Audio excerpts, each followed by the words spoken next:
If you're here for day 10, you're in the right place. All right, grammar day 10, starting with capitalization. Capitalize the name of a political party. And the example they use is the Know Nothing Party. And you'll notice from yesterday, we did hyphenated between related words. Know Nothing is hyphenated, as well as capitalized, the K, the N, and the P. Your sample sentence then, you're going to underline which words you think should be capitalized. So let's take a look at it.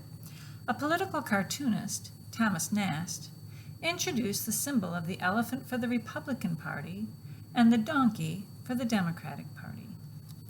All right, why don't you start underlining your words and I'll pull up the answer.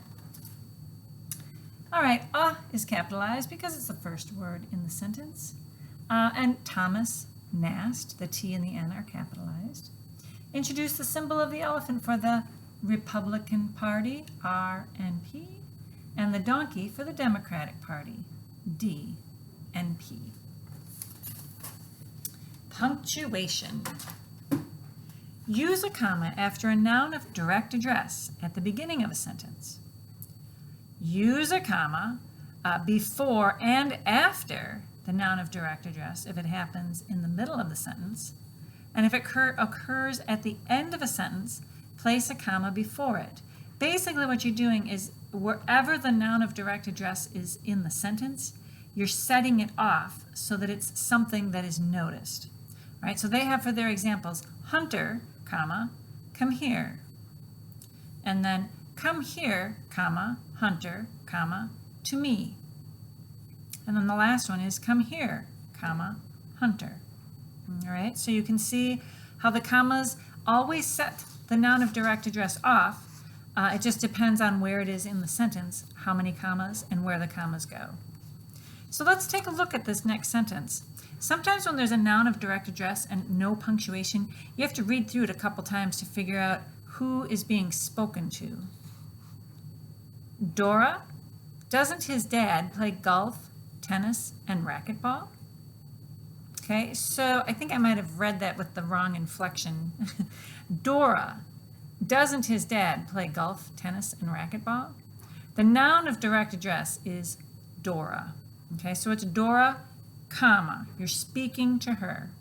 Doesn't his dad play golf, comma, tennis, comma, and racquetball, question mark. We have a series of items. We've been working on that the past couple of days. So hopefully you recognize the commas required after golf and tennis. And then it's asking a question. It's an interrogative sentence. An interrogative sentence has a question mark at the end. Oh, and the other thing is that doesn't, a contraction word, is in there. And that would require the apostrophe between the N and the T. All right. Actually, I missed the commas for the three things in the series, but we talked through that. All right, next section is parts of speech verbs. Okay, they're kind of checking to see how many of these helping verbs you remember. There's 23 of them. Usually you've had to memorize them at some point before entering high school. If not, no big deal. Now's your time to get them into your brain. What I want you to do is before I read the list is just hit pause and see how many of these you can get on your own without me having to read the list. They've made it a little bit easier for you by adding the beginning letters.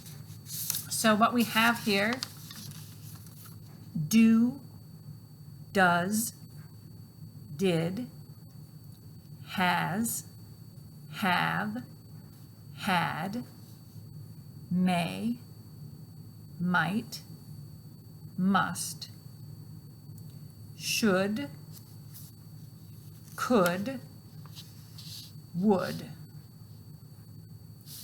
can, shall, will, be, is, am, are, was, were, being, been. Okay, so you can check to see if you how many of those 23 that you had. The should, could, and would, obviously those can be in any order, not just the order that I happen to read them.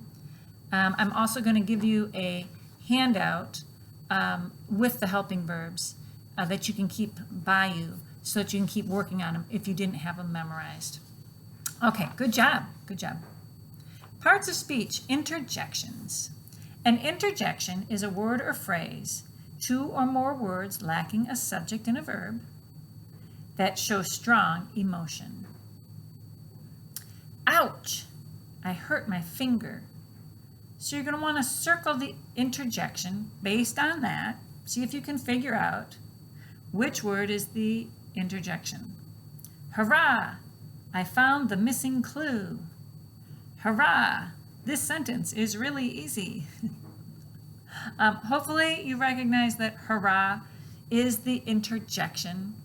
It's not necessary for the sentence to make sense. Good. All right, then you just have sentence combining. 3 sentences combined into one. You can do those, and I will correct them once you hand in your grammar worksheets.